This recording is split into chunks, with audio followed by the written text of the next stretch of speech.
I was in D.C. that week. Weather was suffocating, but what was brewing inside the Capitol was even hotter. Everyone knew Kash Patel had something up his sleeve, but nobody expected this. Especially not Senator Chris Van Hollen. The Senate Oversight Committee was halfway through another routine hearing, another day of posturing, clipped questions, and prescripted answers. But Kash Patel, former chief investigator and national security aide, was about to burn through that script like a flamethrower through paper. Kash, Chairman Johnson began, trying to hide the smirk behind his tie, you may proceed with your opening remarks. Patel didn't clear his throat. He didn't shuffle papers. He looked directly at Van Hollen across the table. No one else. Like a prosecutor who knew the defense was about to collapse. I'm here today, he said evenly, because the American people deserve to know what was done behind closed doors, and who orchestrated it. Van Hollen shifted in his chair. He smiled faintly, feigning calm. The room quieted. Phones tilted upward to record. C-SPAN's red light blinked on. Patel continued, for years, Senator Van Hollen portrayed himself as a watchdog of transparency. But behind that image lies a very different record, one I'm prepared to detail, with documents, dates, and names. A quiet gasp traveled through the chamber. Patel slid a folder forward. Van Hollen scoffed, is this another conspiracy theory from your old playbook, Mr. Patel? Patel didn't flinch. You'll want to read page 2 before you say that, Senator. The air tightened around the room like a noose. Van Hollen opened the folder slowly, eyes scanning the first page with a forced smirk, until he hit the second. That smirk vanished like a puff of smoke in wind. What exactly is this? He muttered, fingers tightening on the paper. It's a memo, Patel said calmly. Dated March 14, 2021. From your senior aide, Margaret Ellis. It outlines a covert back-channel arrangement between your office and select lobbyists, specifically, those tied to overseas energy contracts you publicly condemned. The room stirred. You're lying, Van Hollen barked. That's fabricated. This is political theater. Patel didn't raise his voice. Then why did Ellis sign it? Why is it on Senate letterhead? And why, 3 weeks later, did your vote shift on Senate Bill 271, right after those private meetings? Chairman Johnson leaned forward. Is this document verified? Yes, Patel replied, sliding out another sheet. This is the metadata verification from a third-party forensics team. Time-stamped, unaltered, and authenticated. A low rumble of murmurs swept through the hearing room. Staffers leaned toward each other. Journalists were already texting editors. Van Hollen's face flushed red. You've been selectively framing your support, Patel went on. Telling the public one thing, while working hand-in-glove with corporate entities to manipulate foreign energy policy. And the best part? You left a trail so wide you could drive a semi through it. Van Hollen leaned toward his mic, voice icy, I won't sit here and be accused without evidence. Patel raised a brow. Then we'll go through it, piece by piece.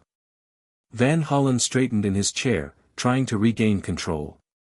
You're making dangerous assumptions, Mr. Patel. Lobbying happens on both sides of the aisle. That doesn't mean there's wrongdoing. Patel leaned forward, fingers steepled. You're absolutely right, Senator. Lobbying, in itself, isn't illegal. But knowingly accepting campaign contributions through intermediaries, while pushing legislation those same entities draft, is. He reached into his briefcase and pulled out another file. This is a ledger from Cascade Strategies PAC, Patel continued.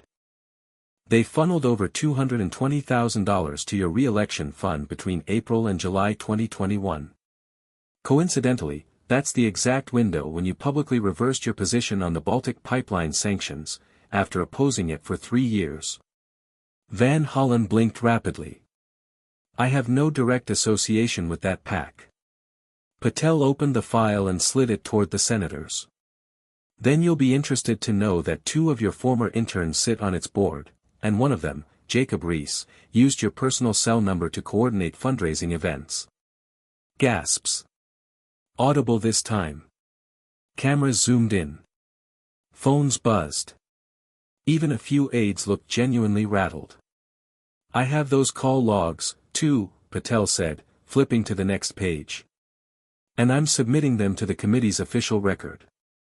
Chairman Johnson cleared his throat. We will take a short recess. This hearing will resume in 20 minutes. But Patel didn't stop. Before we break, I want the senator to answer one question directly. All eyes turned to Van Hollen. Did you, or did you not, meet privately with Hans Mikkelsen, chief advisor to Nordbolt Energy, in Brussels, 5 days before your vote on SB 271? Van Hollen didn't answer. He couldn't. The pause was unbearable. You could hear the faint hum of the overhead lights and the soft click of a camera lens zooming in. I don't recall such a meeting, Van Hollen finally muttered, his voice low. Patel nodded slowly. That's unfortunate. Because Mr. Mikkelsen does. In fact, he gave a statement to the Swedish press just 2 months ago confirming the meeting, describing the hotel, the length of the discussion, and even quoting part of your conversation about clearing the way for Nordbolt's pipeline expansion. Van Hollen's jaw clenched. Patel wasn't done. But maybe international press doesn't move you, Senator. So here's something closer to home. He pulled out a printed photo, turned it, and held it up for everyone to see. Taken at 6:17 p.m., Hotel Amigo, Brussels. That's you, sitting across from Mikkelsen, holding a briefing folder labeled SB 271 Talking Points. And based on the timestamp, it happened exactly 5 days before the Senate vote. The image shot through the room like a bullet. Some senators leaned back in disbelief. Others stared straight ahead, processing the weight of what they were witnessing. Van Hollen looked at the photo, and for the first time in his career, he had no words. See, I didn't come here to smear you, Senator, Patel added. I came here to remind everyone what accountability looks like. You may have counted on the press staying distracted. But some of us, we were watching the whole time. Chairman Johnson looked stunned. The committee will reconvene after recess to evaluate the new evidence presented. Patel closed his folder. And we've only scratched the surface. The moment recess was called, the room exploded into chaos. Staffers darted between benches. Reporters huddled around the edges of the chamber, whispering frantically into phones. The buzz wasn't just political, it was electric. But Kash Patel? He remained seated, calm, as if he'd just dropped off dry cleaning. Van Hollen, meanwhile, stood motionless, whispering furiously with his chief of staff. His usual cool was gone, replaced with the look of someone realizing the ground beneath them wasn't solid anymore. When the session resumed 20 minutes later, Patel returned to the mic without waiting for a prompt. Since we're now past the point of speculation, I'll continue with verified documentation, he said. This, he lifted another document, is an internal memo from the Department of Energy. It outlines a pattern of strategic influence operations targeting mid-level Senate offices, including yours, with a focus on redirecting federal grant money toward private energy initiatives abroad. Chairman Johnson raised an eyebrow. Are you alleging Senator Van Hollen's office was involved in misappropriating federal resources? I'm stating, Patel replied, that Van Hollen's staff corresponded with 2 of the initiative's primary beneficiaries, months before those grants were even announced. Email chains, sir. And meeting logs. The gallery erupted again, muffled gasps, hurried typing. I'll make this clear for the record, Patel said, turning back to Van Hollen. This isn't about political gamesmanship. It's about an elected official compromising U.S. energy policy for personal and political gain. And the evidence is no longer buried. Van Hollen slammed his hand on the table. This is character assassination. You're twisting bureaucratic procedures into something they're not. Patel didn't flinch. If that's your claim, Senator, then I welcome a federal audit. In fact, he pulled out a final envelope. It's already been requested. You'll receive notice by Monday. The room dropped into stunned silence. Van Hollen slumped slightly in his chair, shoulders heavy. The unraveling had begun, and Kash Patel had just lit the match. The silence after Patel's final statement wasn't ordinary, it was strategic. The kind that fills a room when everyone knows history just bent a little. Chairman Johnson cleared his throat, clearly rattled. Mr. Patel, this committee will review the documents you've submitted and determine next steps. This session is now in recess until further notice. But the damage was already done. Patel calmly gathered his folders, nodded once to the committee, and walked out, not like a witness, but like a man who had just detonated a political bomb and left before the smoke cleared. Outside the chamber, reporters swarmed. Kash, are you accusing Senator Van Hollen of corruption?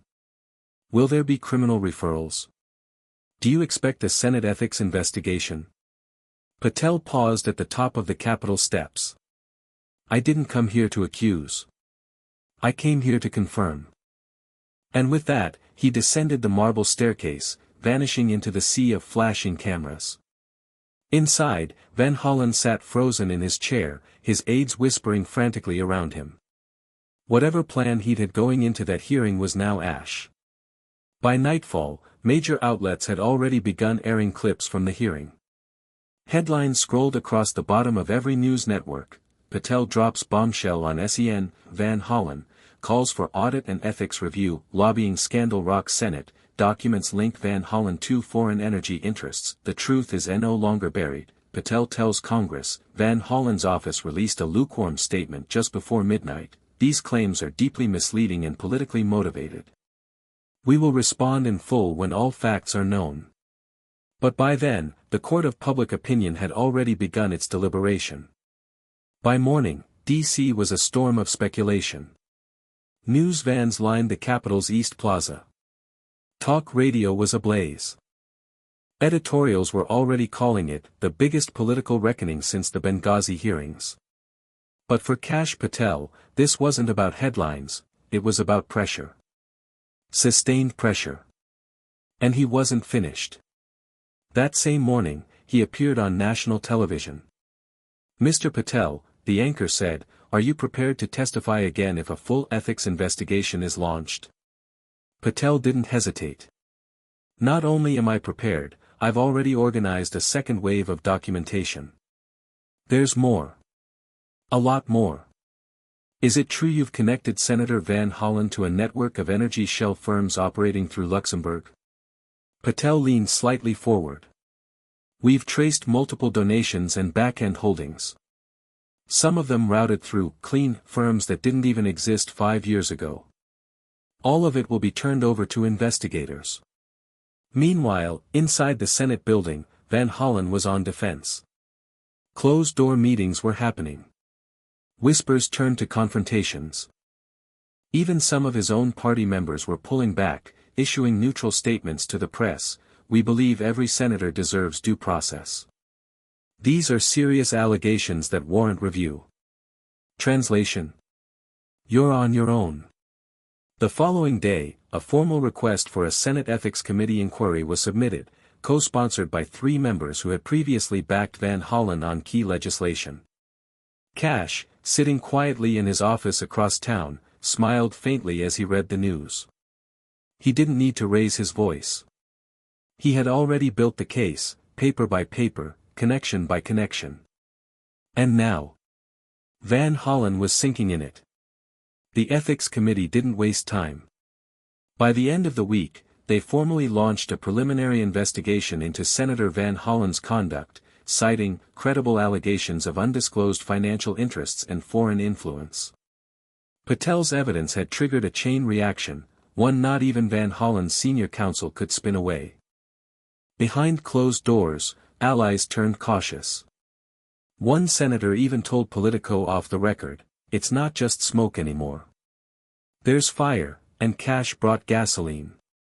Meanwhile, Patel kept his distance from the frenzy. He declined interviews, avoided headlines, and instead focused on quietly assembling the rest of the files, phone records, emails, meeting logs, and tax filings tied to third-party contractors. One particularly damning revelation dropped on a Thursday evening. A whistleblower came forward, an ex-staffer from Van Hollen's office. He confirmed that multiple internal memos had been intentionally deleted before the Senate vote on SB 271. Within hours, Patel confirmed the whistleblower's statement with backups he had already archived from a secure server. Van Hollen's press team tried damage control, issuing a statement claiming the staffer had been disgruntled and discharged for misconduct. But it didn't land. Especially not after Patel released an audio recording the very next day, an internal call from Van Hollen's campaign manager discussing how to sanitize the timeline before press inquiries hit. The public's trust collapsed. Poll numbers began to crater. And inside the Capitol, there were murmurs, subtle at first, about possible resignation. Because now it wasn't just about ethics. It was about survival. Van Hollen's team had gone from denial to panic. By Monday morning, 3 more staffers had quietly left his office, no formal statements, just empty desks and locked drawers. The media noticed. So did the Ethics Committee. Kash Patel, meanwhile, remained completely unshaken. That afternoon, he submitted a supplemental report to the committee, complete with a timeline labeled Van Hollen's Deception Strategy. It outlined private meetings between Van Hollen and Nordbolt executives. Shady transfers through political consulting firms in Luxembourg and Cyprus. A deliberate effort to scrub digital trails ahead of the Senate vote. The kicker. A bank statement showing a $72,000 consulting fee deposited into a shell company owned by a close Van Hollen associate, 2 days after the vote passed. The story exploded again. News tickers blared across every network. New evidence suggests foreign money tied to Van Hollen vote. Patel's report goes deeper. Behind the scenes, some of Van Hollen's most loyal colleagues began requesting private meetings with party leadership. They were worried, not just about optics, but about fallout. One senator put it bluntly, "If we don't get ahead of this, we all go down with him." Late that night, sources confirmed that Van Hollen had retained outside legal counsel, not just for ethics review, but for potential federal charges. For the first time, whispers of resignation weren't just rumors. And Kash? He simply watched from the sidelines, methodical, measured, and utterly in control. Because from the beginning, he hadn't aimed to destroy Van Hollen's career. He just promised to tell the truth. By Thursday morning, the writing was on the wall. Senator Van Hollen entered the Capitol through a back entrance, no cameras, no press conference, just a stiff suit and a face drained of color. His office blinds stayed closed all day. Hallways once filled with staff chatter were now silent. The Ethics Committee, emboldened by Patel's airtight evidence and the whistleblower's cooperation, issued a formal statement. The committee has found sufficient grounds to proceed with a full investigation into Senator Van Hollen's conduct related to undisclosed foreign ties, potential misuse of public office, and campaign finance violations. And just hours later, the Department of Justice confirmed that it, too, had launched an independent inquiry. Inside the Senate chamber, you could feel the shift. Colleagues avoided eye contact. Press assistants hovered like vultures. And then it happened. Van Hollen released a statement. "In light of recent distractions and to preserve the integrity of this institution, I am stepping back from committee responsibilities pending the outcome of the investigation." He didn't say he was innocent. He didn't deny the documents. He just retreated. Reporters dubbed it a pre-resignation move. And they weren't wrong. That evening, Patel appeared briefly on air. He didn't celebrate. He didn't gloat. Instead, he said this was never about politics. It was about the people who trust this system to protect them from corruption, foreign or domestic. And I made a choice not to let that trust be broken. By nightfall, protesters stood outside Van Hollen's office. Inside, a single light remained on. And somewhere across town, Kash Patel filed one last folder, labeled Resolved. It happened on a rainy Tuesday morning, fitting, somehow. Without fanfare, without media, Senator Chris Van Hollen quietly submitted his letter of resignation. No press conference. No dramatic speech. Just a 3-sentence statement sent to the Senate clerk's office, effective immediately: I resign from the United States Senate. I do so in the interest of preserving the public trust and allowing the institution to move forward without distraction. I will cooperate fully with all ongoing investigations. The media erupted. Even the most seasoned political analysts admitted they hadn't seen it coming, not this fast. But Kash Patel had. He watched it unfold with clinical calm. When reporters reached out for comment, he simply replied, "Truth doesn't need applause. It just needs daylight." The fallout was seismic. Committee chairs were reshuffled. Major legislation Van Hollen had sponsored was pulled back for review. Investigations expanded, probing whether others were aware, or complicit. And Patel? He disappeared from the spotlight just as quickly as he had entered it. No book deals. No campaign launches. No victory lap. He returned to private work, quietly assisting reform groups, refusing interviews, turning down invitations from every major Sunday show. Because for him, the mission was never about power. It was about a promise, to protect the integrity of institutions that had been exploited too long, too often. And in that promise, he had delivered something Washington rarely sees: accountability. Weeks passed. The headlines faded. Other scandals, other soundbites, took their place. But inside the Capitol, something had changed. Quietly, permanently. Senators spoke more carefully behind closed doors. Lobbyists adjusted their tone. Ethics lawyers suddenly had full calendars. The Van Hollen scandal had become a cautionary tale, not because of how loud it was, but because of who brought it to light.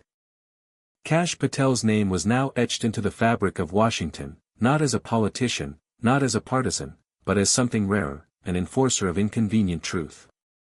1 month after the resignation, an independent watchdog group released a report titled "Restoring the Standard," a timeline of the Van Hollen investigation.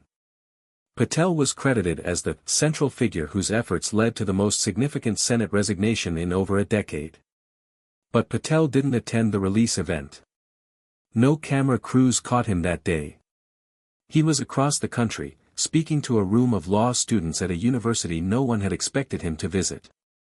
He stood at the podium, unshaken, sleeves rolled up. "You'll be told power protects itself," he said. "But power only survives if no one challenges it.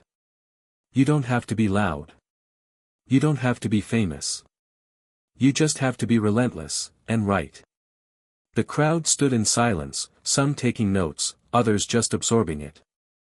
Later that evening, he walked alone across the campus, past brick buildings and leaf-covered paths.